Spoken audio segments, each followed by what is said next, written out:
This asana tutorial is on mountain pose. Mountain pose is a foundational pose that is the core of all standing poses, so it should be one of the first poses you learn when trying to do yoga asana.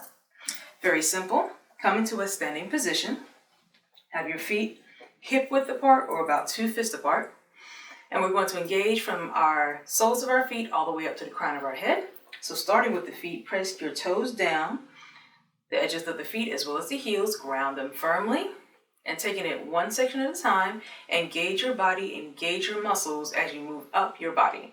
So from the feet to the calves, all the way up to the thighs, engaging the quads and the hamstrings, engaging the glutes, tuck in the tailbone if you have your tailbone out, tuck it in. Arms reach down. Your arms are engaged as though you're trying to pick up a bag, but there's actually nothing in your hands.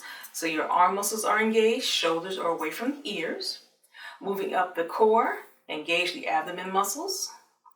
Lengthen the spine, zip up, chest is lifted, chin is level, looking forward. Hold here for 3 rounds of breath. Inhale, exhale 1, inhale, exhale 2, inhale, exhale 3. Right, still engaged for our mountain pose. To come into extended, we're going to inhale the arms up. So inhale, bring the arms up, reaching up, the arms stay engaged on the exhale. Shoulders relax away from the ears, but the body is still engaged from the toes to the crown to the fingertips. Another 3 rounds of breath. Inhale, exhale 1, inhale, exhale 2, inhale, exhale 3, and bring the arms down and relax the body.